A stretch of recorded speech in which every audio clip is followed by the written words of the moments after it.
Ina, any word of advice for future artists? When you're starting off, don't be ambitious. You know, usually it goes, be ambitious, work on big things. But I feel like it's the opposite for artists. You gotta start humble. You gotta know that you can't draw those majestic drawings you see in your head. You can't let yourself feel down because you can't draw those majestic things in your head. It's just natural way of things, you know? So don't be discouraged, because one of the quotes that sticks to me in my mind is that whatever you imagine in your head is actually 5 years beyond your skill level. Maybe if you're like a really skilled artist, it like evens out. But then if you're like a growing artist, that might be true. A little beginning tackle. So whatever you imagine in your head 5 years ahead, it's like the skill level is very, very different, right? Look at that. Wow. Big change. So don't be discouraged when stuff doesn't turn out, you know, the way you want it to. But then if you're more experienced, you know, as time goes by and you're a more experienced artist, let's say right here, you're an artist taco. You lasted all those years.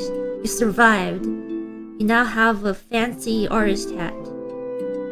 And you say, whatever you imagine in your head is 5 years ahead. Let's, you know, same 5 years ahead. Right here.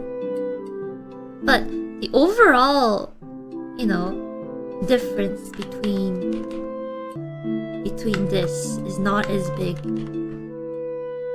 as this.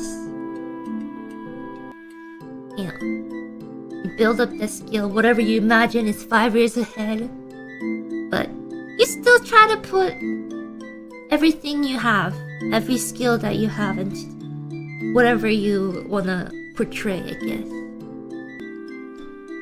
So if you feel like, man, stuff I imagine I can't really put on paper yet, don't be discouraged. It's just, as time passes, you have more skill, you'll close that gap between what you see in your head versus what you can put down on paper. In conclusion, it's a skill issue. Don't put it that way.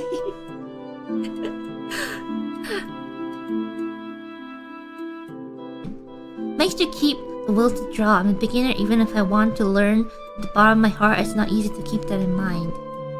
Well, you gotta draw stuff that you like. Don't go straight into drawing and studying, you know, the hard stuff, the mundane, not mundane, but like, you know, the theory, drawing gradients and whatnot. As you're drawing stuff you like, you'll be like, man, I wish I could draw hands better, for example. And you start practicing drawing hands a little bit on the side. You try to draw a hand on your favorite anime girl and you'll be like, yeah, actually that looks kind of weird. Let me try looking up some references or taking my own reference pictures and kind of branch out. You have to find a good starting point for you. Rather it be, you know, drawing your favorite thing or looking at your favorite artist's work and seeing what they do. Just gotta find that right starting point for you. Don't think about these grand drawings and paintings in your mind. Don't be ambitious at the start. Just start simple. Honestly, how I started off is like just reading my favorite manga and trying to draw the little panel that looked really nice and cool. Just something simple to get started with. If you're trying to draw something really super complicated like in your mind, it's just like daydreaming yourself going down what's the hardest like skiing course. Let's say you're like a beginning skier, right? You're going down the bunny slopes and you're just imagining going super speed, super cool jumps and stuff and all from the like the black diamond courses and whatnot. It's just like that, you know. You're gonna hurt yourself.